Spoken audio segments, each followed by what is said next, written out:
Hello, Assalamu alaikum, marhaba, salut. Who am I? I am a Palestinian. I started as a Palestinian and 33 years later I am still a Palestinian. My name is not important. I'm here just to talk about Palestine. When you're born in the Gulf, or most Arabic countries, Arabic regions, you get the passport that your father carries. So, in my case, my father was born in Palestine, in Tarshiha, close to a Jewish settlement by the name of M.O.S.T. Actually, the Jewish settlement surrounds Tarshiha. It's a very beautiful region, I hear. I've never been. I've seen pictures and videos. I've spoken to people who have been. And my mother was born after the illegal occupation of Palestine. My mother was born in the late 50s in Lebanon as a daughter to one of the many refugees that fled their land and left their home and their property and their materialistic objects and their futures and their pasts and their history to flee for their lives when the illegal occupation began. I don't exactly know the date of when the illegal occupation began. I just know May 15th, 1948 is the date Israel was declared a country, a state, in Palestinian land. Before May 15th of 1948, the country that showed up on everybody's map and atlas was Palestine, where my father was born, where my grandfather was born, and his grandfather. And then, as of that one day, when the world, Great Britain, United States, France, declared that country as Israel, in other words, just erased Palestine, the word Palestine from the top of the map and just called it Israel, is when our identity just disappeared. Lucky for me, only to come back at the age of 33. I've been through a lot, quite a few different identities and paths along the way until I ended up where I am today. I am in Canada, in Ontario. I love this province, this country. I can easily see myself, carrying the Canadian nationality. However, I don't. Canada is not. I'm not a citizen of Canada. I don't carry its nationality. I identify with being Palestinian. Palestine is where all religions started. It's the land where all history begins. I see as a Palestinian who's never seen Palestine, who's not allowed to see Palestine, who has to live Palestine through the people who go there, through the internet. Unfortunately, I can't get any news about Palestine on CNN or on television. Nobody cares. For good reason. Who wants to hear about an 8-year-old with a face blown off, or a girl raped or can't go to school because she's Palestinian, or somebody having a home bulldozer over their head, where there's real issues going around the world. Like, how in the world can you justify, can these people justify looking in the eyes of their kids, their sons and daughters, and brainwashing them, and telling them lies to their face about how that land that's ours is theirs? How can you justify doing the same thing, if not worse, to a group of people? Did I dare say the same thing as what the Nazis did? Oh yes.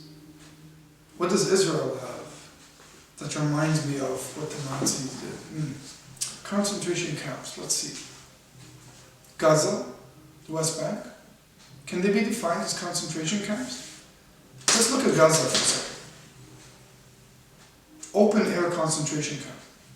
Does that make any sense to anyone? Enclosed area, where the people within that area are not free to leave. They cannot come or go. They cannot travel. They cannot eat when they want. as they don't have food. Some other group of people decides when you get food, if any. No electricity, no proper sewage, no water supply, no medical supply, no education, no school. Nothing. No work, no economy, no governing body, nothing. Is that not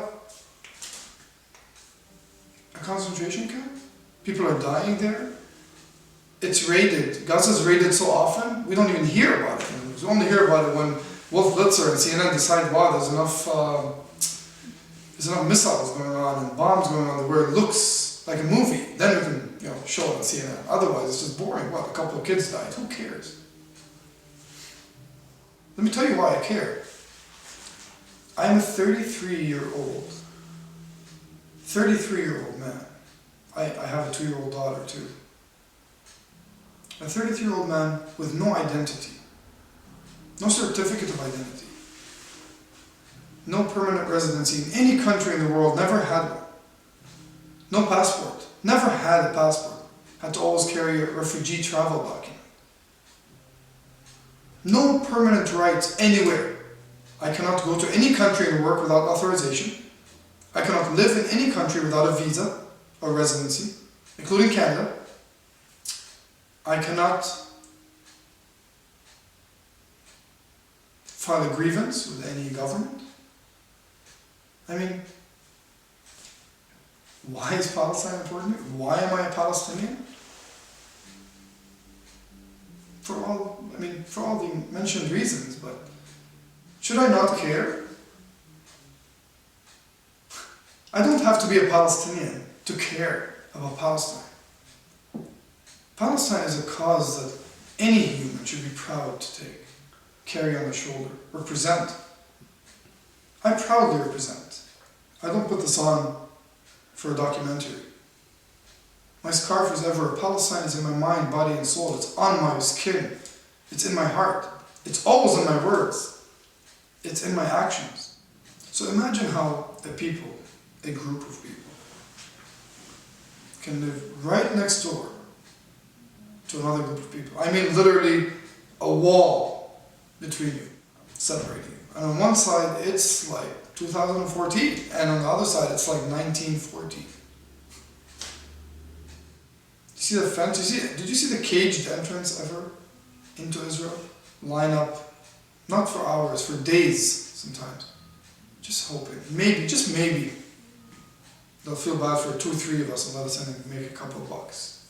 They need high walls, to block off the concentration camp and to keep the animals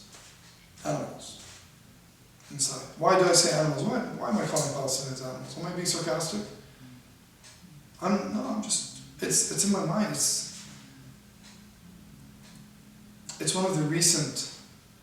It's a result of one of the recent occurrences, the death of Ariel Sharon. May God not have mercy on his soul. He called us animals.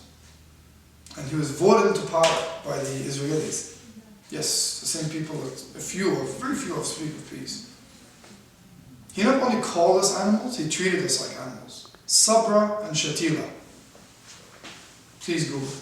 Please look up those 2 camps, how they're eradicated overnight. He massacred Palestinians like animals. He was nicknamed the Butcher.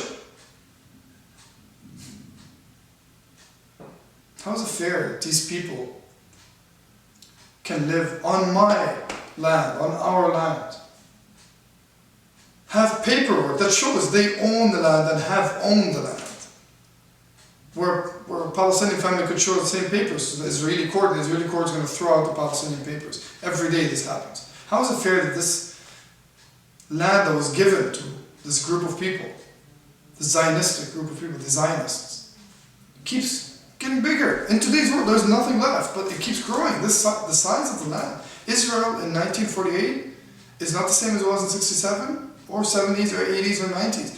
Every day it gets bigger and bigger. These concentration camps are getting smaller and smaller. They're squeezing these people out. They're trying to wipe out a population. Israel is trying to wipe out a population. This nation, this democratic nation, that exists in the middle of the Middle East. In the heart of the Middle East is a Jewish state that lives in the middle of a Muslim area of the world. But the war crimes that they enact on a daily basis behind these wars, nobody's being punished for. In fact, I finally thought that somebody's being punished. I finally thought somebody cared when Ariel Sharon was stuck in a coma, rotting away. What a barbaric society. I mean, how could you act so democratic on the one hand and just be so barbaric and massacre and kill people on the other hand?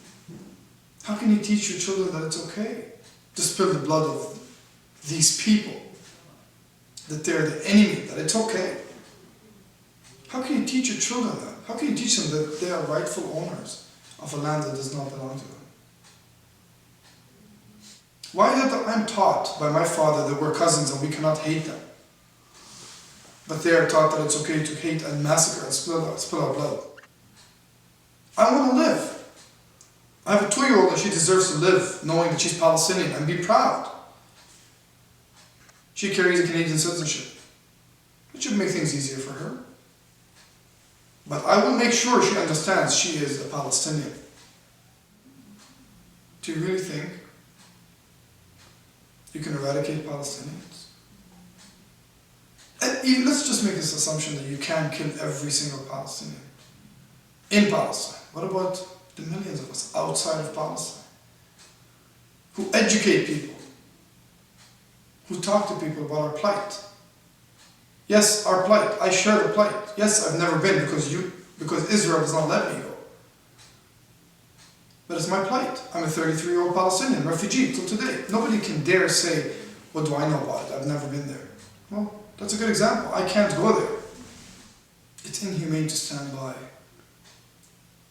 and to waste all of our time without paying any regard to the poor innocent Palestinian people being displaced as we speak, continue to be displaced as we speak. It's not fair to be out of touch with reality and only in touch with the reality shows. Both descendants of our father Abraham, our father, we're cousins, right? How can I be anti-Semitic when I'm a Semite? It's like anyway. It's not because we're anti-Semitic. It's because we're anti-murder. We're anti-apartheid. We're anti-ethnic cleansing.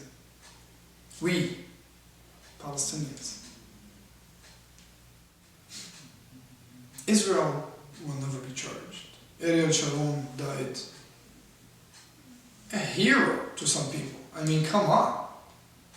The guy's an animal. Palestine continues to be raped, abused, and under attack as we speak today in 2014. It's been 70 years. Almost 70 years. And apartheid. Yasser Arafat. Why do we identify with Yasser Arafat? Was he the greatest? No. He's all we had. No one else spoke out for us. It's not hard to follow anyone. Who speaks on our behalf today? Who speaks on behalf of Palestinian people today? No one. I love Palestine. أحبك يا فلسطين أنت كل شيء لي. شو يعني أكون فلسطيني؟ حسب تربيتي أنا love all. كفلسطيني love thy neighbor. حب جيرانك. بلش بالإسرائيلية. بحبكم يا إسرائيلية. انتوا ناس، انتوا خلق الله. بحبكم يا أمريكان، بحبكم يا كندية، بحبكم يا أفارقة، بحبكم يا بيض يا سود، يا مسلم يا مسيحي يا يهودي يا كافر، بحبكم كلكم. والله بحبكم. وفلسطين بتحبكم؟ حبوا فلسطين. Can you please love Palestine back? حبوا فلسطين. Victory for Palestine.